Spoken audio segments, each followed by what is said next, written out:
Salut les cathos, aujourd'hui nous sommes le 5 juillet et nous fêtons Saint Antoine-Marie Zaccaria.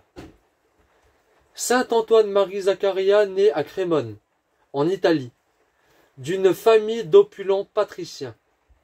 Son père, enlevé par une mort soudaine alors qu'Antoine-Marie était encore au berceau, laissa sa mère veuve à l'âge de 18 ans. Elle se consacra tout entière à l'éducation de son fils.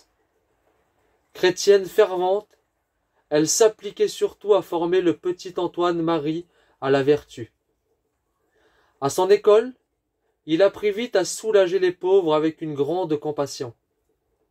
Cet enfant au bon cœur allait jusqu'à se priver volontairement de nourriture pour pouvoir nourrir et vêtir les indigents. Sa sincère charité lui attira d'abondantes bénédictions et des grâces de choix.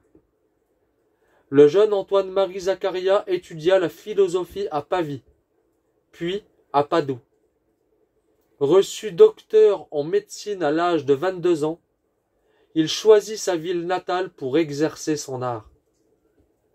Tout en soignant les corps, il cherchait à faire du bien aux âmes. Une inspiration intérieure le poussait à embrasser l'état ecclésiastique. Pour se préparer à l'apostolat des âmes, il se mit à étudier avec ardeur la théologie, les écrits des pères de l'Église. Il reçut l'ordination sacerdotale à l'âge de 26 ans, en 1528. Pendant ses études, il ne perdit jamais de vue sa propre sanctification ni celle de son prochain. Il visitait les malades dans les hôpitaux, rassemblait les petits-enfants abandonnés et leur enseignait le catéchisme. Devenu prêtre, il œuvra à Crémone, où sa parole simple et persuasive ramena beaucoup de chrétiens à la pratique de leurs devoirs. « Allons voir l'ange de Dieu », disaient ses compatriotes. Bien qu'il passât des heures au confessionnal, il ne suffisait pas à la tâche. C'est alors que saint Antoine-Marie Zaccaria songea à réunir autour de lui un certain nombre de prêtres zélés, qui, tout en s'appliquant à se sanctifier eux-mêmes, travailleraient en plus à la sanctification de leurs frères en combattant l'ignorance, la paresse et la corruption du siècle.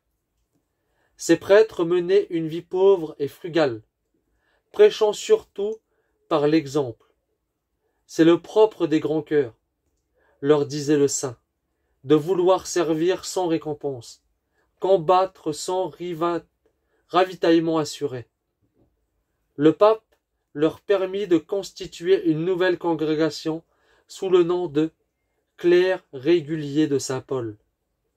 On leur confia l'église Saint-Bernabé à Milan, d'où leur vint le nom de Barnabite.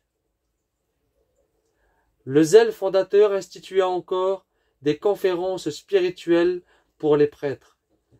Les personnes mariées eurent une congrégation spéciale où elles s'exercèrent aux bonnes œuvres corporelles et spirituelles de miséricorde. Il fonda en outre un ordre de religieuses, dites les angéliques de Saint-Paul, pour l'instruction des jeunes filles pauvres et l'entretien des linges des églises. La dévotion à la Sainte Eucharistie fut son moyen de choix pour conquérir les cœurs à Dieu. En 1534, il commença à exposer publiquement le très saint sacrement durant 40 heures, en souvenir du temps que le corps du Sauveur demeura dans le tombeau. C'est à lui que l'on doit cette bienfaisante institution des 40 heures. Devant ce renouveau chrétien, les médiocres traitèrent les fervents de fanatiques et de superstitieux.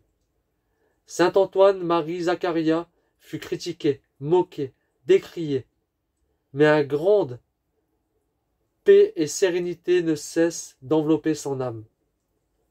En 1539, épuisé par une mission qu'il prêchait à Guastalla, sa santé fléchit soudainement.